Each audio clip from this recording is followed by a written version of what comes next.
Hello and welcome to one of my pre-PTR Icecrown Citadel boss guides, where I've compiled existing information to present these fights in a more digestible format.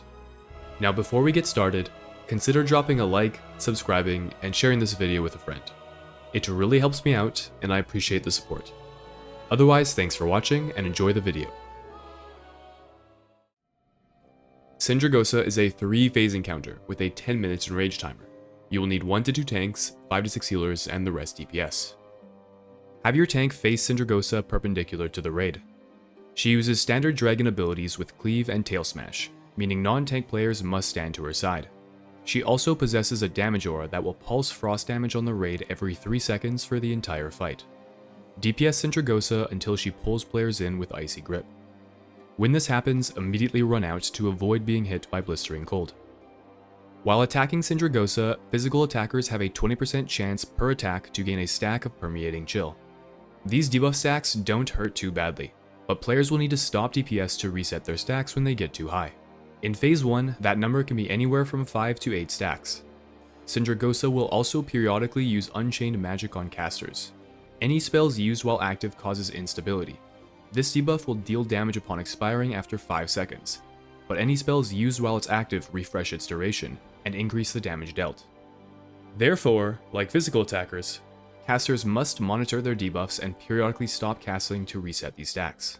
Casters should aim not to go above 4 to 5 stacks in phase 1.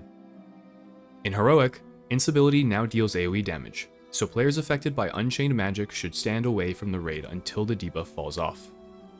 After 1 minute and 50 seconds, Sindragosa will enter her air phase and cast Ice Tomb on random players. In 25-man, this ability targets 5 players in normal, or 6 in heroic, encasing them in a block of ice. This ability is telegraphed by Frost Beacon, which marks players prior to being frozen. Have these players stack on 3 pre-assigned locations with no more than 2 players at each location. The application of Frost Tomb deals AoE damage, so stacking any more than 2 players may kill the players targeted. Non-targeted players will also need to be sure not to stand too close, otherwise they will also be frozen. The rest of the raid will then need to break players out of these ice tombs, while Sindragosa uses Frostbomb. This ability deals massive AoE damage to all players within line of sight, and will one-shot players in Heroic. To avoid this damage, players must maneuver around the ice tombs. DPS be mindful not to kill the Frost Tomb too early, otherwise you won't have a place to LOS during Frostbomb. Sindragosa will use Frostbomb 4 times before returning to the ground and repeating phase 1. At 35% health, phase 3 begins, and from this point on, Sindragosa is permanently grounded. She continues all abilities from phase 1, and now additionally uses Frost Tomb on random players, which your raid must utilize to contend with her new ability, Mystic Buffet. This is a stacking debuff that is reapplied every 4 seconds while in line of sight of the boss. Each stack increases magical damage taken by 15%. The final phase is all about surviving and managing debuffs. Position the raid with the same setup as done in phase 1.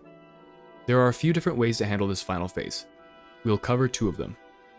Option 1 is to have the first player targeted by Frost Beacon run to one side and be frozen. Have all players run and LOS behind the tomb to drop stacks of Mystic Buffet. DPS players must break the frozen target out, but may need to slow or stop DPS until the next Frost Tomb spawns. The next player targeted by Frost Beacon should then run to the other side to be frozen. The raid then frees the previously frozen target and moves over to this new position. Rinse and repeat. On Heroic, it's important range players avoid using spells when targeted by Unchained Magic, because there are several points where the entire raid is stacked up, and the additional AoE damage from instability will quickly overwhelm the raid. Alternatively, have the Frost Beacon player stand at the side of the boss in melee range. All players then run out, let the Frost Tomb hit, then the entire raid runs back into melee range and immediately frees the Frost Tomb to target. The next Frost Beacon target will then be frozen in the same place, and the raid repeats this cycle indefinitely.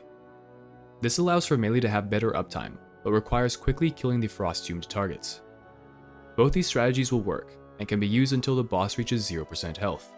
However, if the enrage timer is cutting the fight close, and your raid has Bloodlust available, once the boss is low enough health, have all players commit to standing out and DPSing the boss. At this point, it becomes a DPS race to kill the boss before being overwhelmed by raid damage. Ice Tomb targets can run out so they don't freeze the raid, and casters with Unchained Magic can blast spells and stack their debuff indefinitely, with the understanding they need to kill the boss or be killed.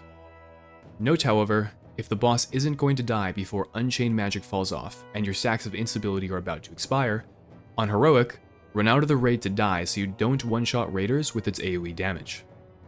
And that's the fight. Thanks for watching, and stay tuned for more ICC guides coming soon. See ya.